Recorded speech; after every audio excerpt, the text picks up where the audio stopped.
प्रतिबंधित उग्रवादी संगठन पीएलएफआई के विरुद्ध खूंटी पुलिस की बड़ी कार्रवाई। फायरिंग और आगजनी कांड में 3 आरोपी गिरफ्तार। नमस्कार, जोहार, मैं पंकज आर्य और आप देख रहे हैं आर्य न्यूज झारखंड। खूंटी जिले के कर्रा थाना क्षेत्र में पुलिस ने प्रतिबंधित उग्रवादी संगठन पीएलएफआई के खिलाफ बड़ी कार्रवाई करते हुए 3 हार्डकोर उग्रवादियों को हथियार, जिंदा कारतूस, मोबाइल फोन और संगठन के पर्चों के साथ गिरफ्तार किया है। ये बड़ी कार्रवाई खूंटी पुलिस अधीक्षक ऋषभ गर्ग को मिली गुप्त सूचना के आधार पर पुलिस के द्वारा की गई है। जानकारी के अनुसार पुलिस को गुप्त सूचना मिली थी कि कर्रा थाना क्षेत्र के मुरू जंगल में पीएलएफआई के संगठन के सदस्य बैठक कर किसी घटना को अंजाम देने के फिराक में है। संगठन विस्तार करने और लेवी वसूली की योजना बना रहे हैं। इसी सूचना के सत्यापन और आवश्यक कार्रवाई हेतु तोरपा एसडीपीओ क्रिस्टोफर केरकेट्टा के नेतृत्व में विशेष छापामारी दल गठित कर जंगल में अभियान के लिए भेजा गया।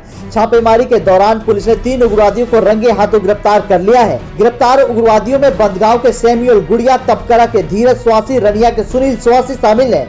पुलिस ने इनके पास से एक देसी कट्टा, 2 जिंदा कारतूस, 5 पीएलएफआई के पर्चे, 2 मोबाइल फोन, अन्य सामान बरामद किए हैं। पूछताछ में गिरफ्तार उग्रवादियों ने 30 अप्रैल को घटित कर्रा थाना क्षेत्र में कट्टम कुक्कू महुआ टोली स्थित रेलवे कार में लगे वाहनों पर फायरिंग, आगजनी और पर्चा चिपकाने की घटना में अपनी संलिप्तता स्वीकार की है। इसके अलावा तोरपा क्षेत्र में गैस संचालक के वाहन पर गोलीबारी की घटना में भी शामिल होने की बात कबूली है। आइए सुनते हैं पूरे मामले पर और कार्रवाई की पुष्टि करते हुए खूंटी एसपी ऋषभ गर्ग क्या कहते हैं। झारखंड से पंकज आर्य की पूरी रिपोर्ट, आर्य न्यूज झारखंड, खबर आप तक। को ज्ञात है कि अभी कुछ दिन पूर्व दिनांक 30 अप्रैल को कर्रा थाना में एक घटना घटित हुई थी, जिसमें कि पीएलएफआई के सक्रिय लोगों के हाथ होने की बात सामने आई थी। तो उसी क्रम में हम लोग लगातार छापेमारी कर रहे थे और जिन लोगों की इसमें वांछित होने की सूचना थी उनके ऊपर हम लोग लगातार कार्रवाई कर रहे थे। उसी क्रम में जो हम लोग की एसआईटी गठित की गई थी उसने कल एक अच्छा अचीवमेंट प्राप्त किया है। हम लोग को एक गुप्त सूचना मिली कि जो इस घटना में संलिप्त कैडर है पीएलएफआई का, जो कि काफ़ी एक्टिव भी है, उन लोगों के द्वारा जंगल में एक जगह मिलने की सूचना प्राप्त हुई और वो लोग वहाँ पे मिलके किस व्यक्ति से लेवी लेना है और किस प्रकार से संगठन का एक्सपेंशन करना है, उस पर वो लोग मिल कर के बात करने वाले थे। उसी क्रम में जब हम लोग ने वहाँ पे छापेमारी करवाई तो वहाँ पे हम लोग को 3 लोग जो कि काफ़ी हार्डकोर एक्टिव सदस्य हैं पीएलएफआई संगठन के और इनके ऊपर पूर्व में भी कांड है और अभी ये जब गिरफ्तार हुए हैं तो इनकी पास्ट में जो गतिविधियाँ रही हैं उसके बारे में भी इनके द्वारा खुलासा किया गया है।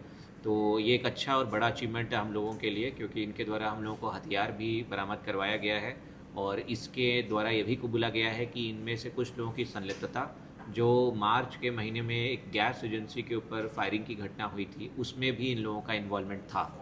तो हम लोगों ने एक ये बड़ा अचीवमेंट हासिल करते हुए यहाँ पे जो पीएलएफआई की घटनाएं बार बार रिपीटेड हो रही थी उस पर अंकुश लगाया है और इसमें और भी लोग वांछित हैं, उनके द्वारा हम लोग अभी कार्रवाई कर रहे हैं और जल्द ही उन लोग को भी हम लोग गिरफ्तार करके न्यायिक अभिरक्षा में भेजेंगे। सर, जिसका नाम आ रहा था पर्चा में, उनकी क्या संलिप्तता थी सर इन लोगों? इसमें जो अभी तक हम लोग ने जांच पड़ताल की है, जो पूछताछ की है कि कहीं ना कहीं ये लोग उस व्यक्ति के द्वारा गाइड हो रहे थे जो है, और इसीलिए हम लोग कह रहे हैं कि ये लोग पीएलएफआई के सदस्य भी हैं और आगे उस तक पहुंचने के लिए जो भी प्रयास हम लोग को करने हैं वो हम लोग कर रहे हैं। सर, घटना के बाद राजेश महतो का नाम काफ़ी चर्चा में आया था, तो उसकी अभी गिरफ्तारी नहीं हो सकी। नहीं, अभी राजेश महतो की गिरफ्तारी नहीं हो पाई है, परंतु उसकी भी घटना में संलिप्तता से हम लोग पूर्णतः इनकार नहीं कर सकते हैं, क्योंकि कुछ हम लोग को इनपुट्स मिले हैं और हम लोग जैसे भी होगा जल्दी ही उसको गिरफ्तार करेंगे। सर, जिसकी गिरफ्तारी हुई, क्या कुछ पता चला है कि कितने लोग शामिल थे इस घटना में? आपके कम से कम 4 से 5 लोगों के शामिल होने की हम लोगों को सूचना है और अधिक भी हो सकते हैं। इससे अभी अनुसंधान का विषय है। कुछ लोगों के ऊपर संदेह भी है, कुछ नंबर भी हम लोगों ने आइडेंटिफाई किए हैं जो है टेक्निकल साक्ष्यों के माध्यम से।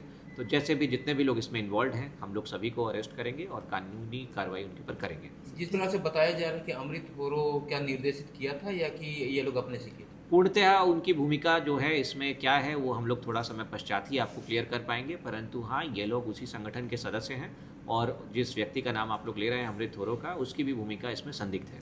कितने की लेवी मांग की गई थी? इसके द्वारा ऐसा अभी तक कुछ नहीं बताया गया है कि लेवी की मांग कितने की गई थी। जो है, जो व्यक्ति इसमें जिनके मशीनों में आग लगाई गई थी उनके द्वारा बताया जाएगा आगे अनुसंधान के क्रम में, तो हम लोग उसका भी आपको बताना मुनासिब रहेगा। ठीक है सर, थैंक यू।